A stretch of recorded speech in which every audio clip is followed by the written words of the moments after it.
Assalamualaikum warahmatullahi wabarakatuh. Perkenalkan, saya Rina Levani Clarensa dari Pendidikan Akuntansi, nomor NIM A2102200043. Saya di sini melakukan sebuah wawancara di toko batik, yaitu Abida Collection. Ekonomi kreatif adalah sistem ekonomi yang bertumpu pada ide, kreativitas, dan inovasi sebagai sumber utama untuk menciptakan nilai tambah ekonomi. Fokusnya bukan hanya pada produksi barang atau jasa, tetapi pada permanfaatan kreativitas manusia dalam berbagai bidang seperti desain, musik, film, kuliner, teknologi, mode, hingga game. Sektor ini berakar dari knowledge based economy, yaitu ekonomi yang mengandalkan pengetahuan dan ide sebagai modal utama, bukan sumber daya alam. Urgensinya, yang pertama, mendorong inovasi dan daya saing. Yang kedua, menciptakan lapangan kerja baru. Yang ketiga, meningkatkan citra dan ekonomi nasional. Dan yang terakhir, bersifat berkelanjutan. Assalamualaikum warahmatullahi wabarakatuh. Selamat pagi, Ibu. Waalaikumsalam warahmatullahi wabarakatuh. Pagi, Kak. Terima kasih sudah bersedia meluangkan waktu untuk saya. Wawancara ini bertujuan untuk memperoleh informasi mengenai kegiatan usaha UMKM batik di sini, khususnya terkait pengelolaan usaha, tantangan, dan strategi pengembangannya. Boleh perkenalkan, ini saya dengan Ibu siapa? Ya, saya Ibu Narmise. Lokasi di Desa Bakaran Wetan. Di sini saya memproduksi konveksi dan batik tulis Abida Collection. Ingin saya tanyakan terkait dengan yang pertama itu ada apa latar belakang berdirinya usaha ini? Belakang berdirinya usaha kami berawal dari konveksi. Setelah kami berdiri 2009, kami merambah di batik tulis Bakaran Wetan, karena pas ada waktu itu ada kegiatan PMPM, kami ikut meliput di dalamnya dan bisa membantu pekerjaan untuk ibu-ibu rumah tangga yang menganggur sambil memomong anaknya. Terima kasih. Pertanyaan selanjutnya itu ada, mengapa memilih produk atau bidang usaha tersebut?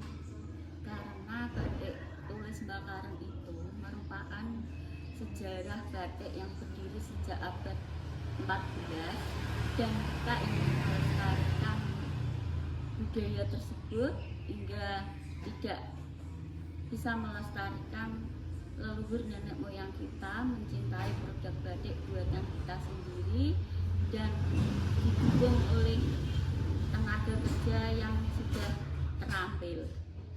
Selanjutnya itu ada siapa saja yang terlibat dalam mendirikan usaha ini? Kalau yang terlibat mendirikan usaha sendiri, saya yang menangani sendiri, mengelola sendiri.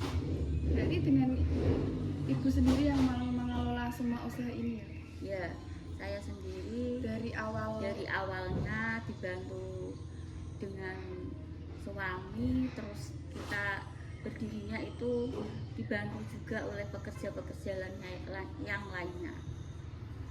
Pertanyaan selanjutnya itu ada bentuk kreativitas yang diterapkan dalam pengembangan produk ini.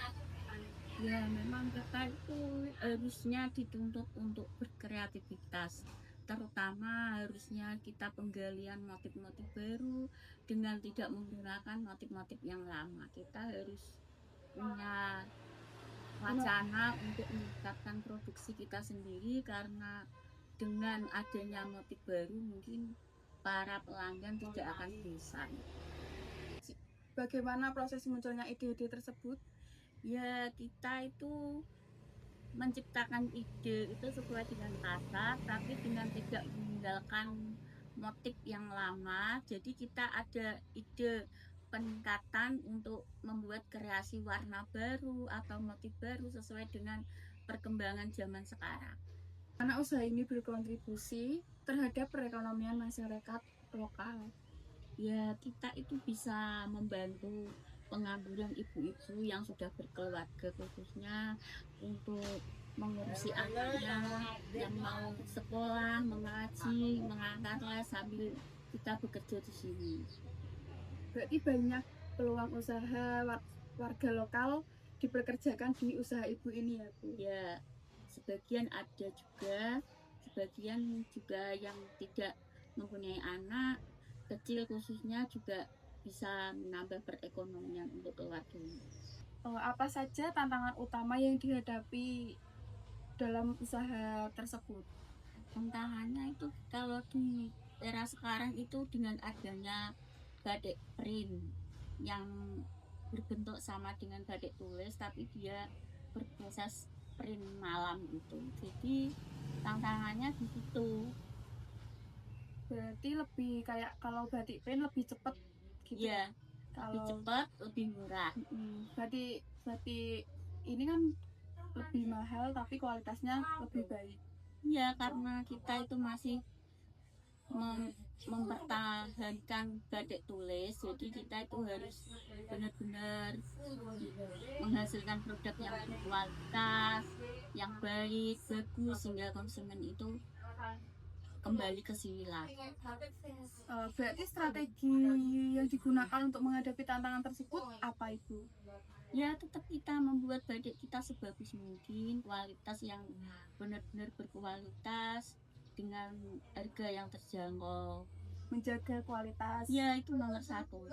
Bagaimana rencana Ibu untuk mengembangkan usaha ke depan agar lebih maju dan berkelanjutan? Yang pertama kita harus mengutamakan mutu dan kualitas. Yang kedua kita membuat jaringan pasar. Terus yang ketiga kita harus membuat fashion dalam bentuk inovasi batik agar tidak monoton. Ini ada pertanyaan terakhir dan sebagai penutup ya Ibu, apakah ada dukungan dari pemerintah atau pihak lain terkait pengembangan usaha ini?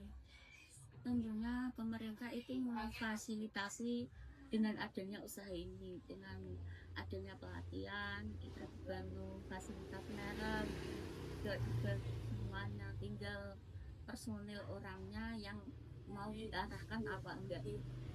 Terima kasih banyak Ibu sudah bersedia meluangkan waktu untuk berbagi cerita dan pengalaman.